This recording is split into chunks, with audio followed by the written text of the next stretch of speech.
La transmisión de potencia en los mecanismos se los realiza bajo diferentes tecnologías.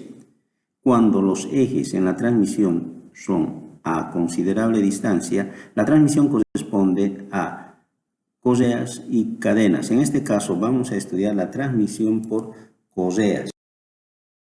En el mercado podemos encontrar las correas planas que sirven para transmitir torques pequeños. Las correas en B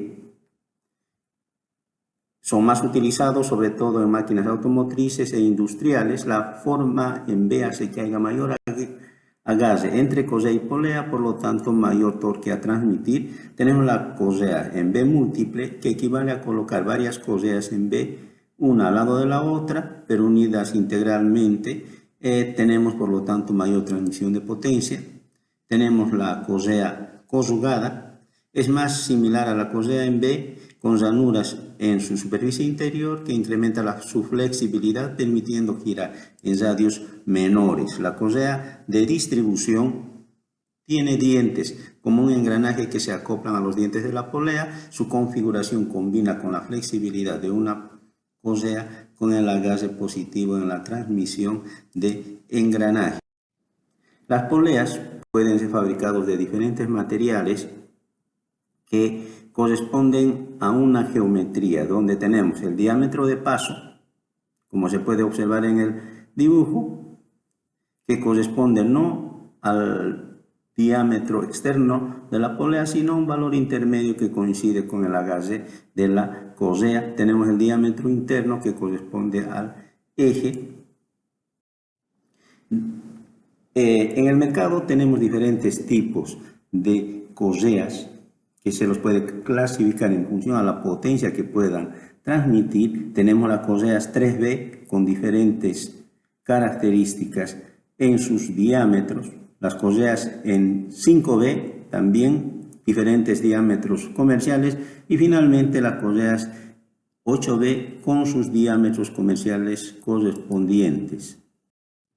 Estas secciones transversales de B industriales lo podemos observar aquí con sus geometrías. 3B, una determinada potencia, 5B más potencia, 8B más potencia. Para la selección de una correa vamos a tomar este diagrama generado por los fabricantes, que se basa en dos criterios. Esta correa deberá transmitir una potencia que tenemos en el eje de las abscisas. Seleccionamos esta potencia y hacemos coincidir a las revoluciones que va a girar y tenemos el tipo de correa que puede ser 3B, 5B o 8B. Geometría de la transmisión de la correa. Aquí podemos ver diferentes características en esta transmisión. Tenemos el motor, la polea más pequeña, y el conducido, la polea más grande. En el motor tenemos el diámetro del motor, en la conducida el diámetro, la velocidad de rotación y las características en su movimiento. Las distancias pequeñas entre centros podrían causar fatiga con cargas máximas frecuentes, sobre todo en las secciones de las correas donde entra a la polea pequeña. Las distancias grandes entre centros con larga distancia por sostener suelen causar latigazos y vibraciones en las correas. La distancia normal entre centros de las correas se debe hacer bajo un rango sostenible, que podemos ver aquí en este dato empírico, que lo vamos a utilizar en los ejercicios. La longitud de la correa corresponde a un análisis netamente geométrico que lo desarrollamos en esta fórmula. La distancia entre centros también desarrollada en un análisis netamente geométrico que los vamos a utilizar adelante. Las longitudes de las correas disponibles en el mercado estarán en función a cuánta potencia van a transmitir y lo calculamos mediante las fórmulas anteriores. Basados en esta tabla podemos tener las longitudes disponibles en el mercado.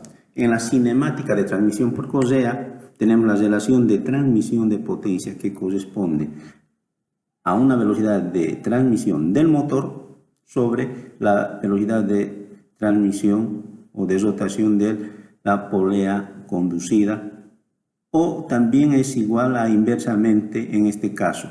Diámetro del conductor sobre diámetro de la polea o en función de radios del conductor y de la polea. La potencia nominal real se puede transmitir en una polea que funciona sobre una polea un ángulo de contacto 180, es decir, depende del abrace o del ajuste que tenga la correa con la polea y podemos tener un rendimiento en la transmisión como se observa en este cuadro.